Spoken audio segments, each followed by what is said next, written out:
All right, so here we are on the left angle cross of Defiance with the 6-2 profile. Then you get to the 6, and in the genetic continuity in the first gate, 6 line represents the ultimate stage in the roof process for a 6 line being. In other words, what you're really looking at in the genetic continuity is that the 6 line expression the roof. And you can see that there's a creative infrastructure for the post roof process. The creative process is a balance between the subjective and the objective, but there's no quantum beyond it. In other words, the one thing moves towards objectivity in the extreme without understanding that objectivity is only to be pursued at a balance to subjectivity, and that beyond is about clear may be in fact the ultimate objective configuration. They're very, very good at that. They're very good at assessing talent. They will defy any kind of standard establishment by anyone else, and they will put out their standard.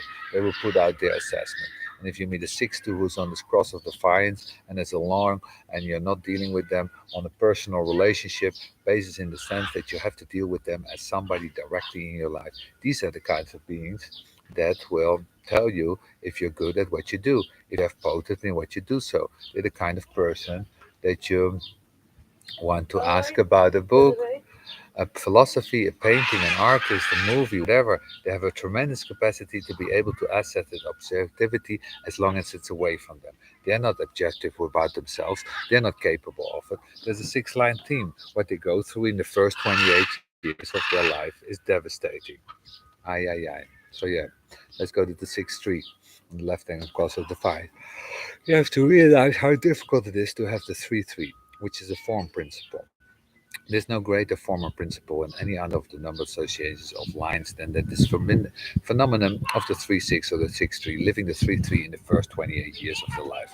You're dealing with it through the first hexagram. You have to see, wow, is that difficult? You're really drawn into the deep, dark decay of form, that bodies make mistakes, that the form is fully of mistakes everywhere you look. Remember, you're looking with the potential of a very clear creative eye that sees these things. Most of all, it sees ugliness. When you touch any 3-3, you're touching the ability to be confronted throughout your life with what is ugly. And so much more of it rubs off. This is about seeing the worst part of life. If you end up seeing the worst part of life, you end up seeing the worst part of everything else that you look at. And not everybody that goes up on the roof goes up on the roof in a healthy way. They don't. Most of them are in recovery when they go on the roof, trying to deal with the shock that they've gone through.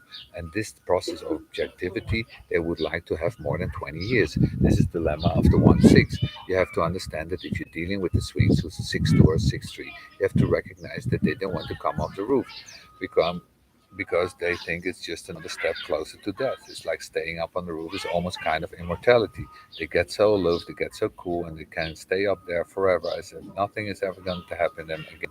Because in the juxtaposition to what they went through in the first part of their life, this is almost heaven. Whenever we're looking at the 6-3, we're looking at the doorway.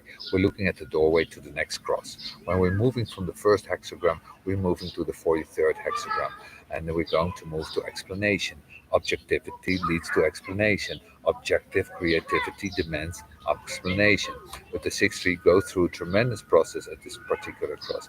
I doubt very much that most of them have a creative life because of what goes on in the first 28 years of their life and how difficult that is. If you cannot get to a point where you cannot find the equilibrium of objectivity, then it's not possible for you to embrace the life as it is, that life that leads to death. Then this is in fact the great art.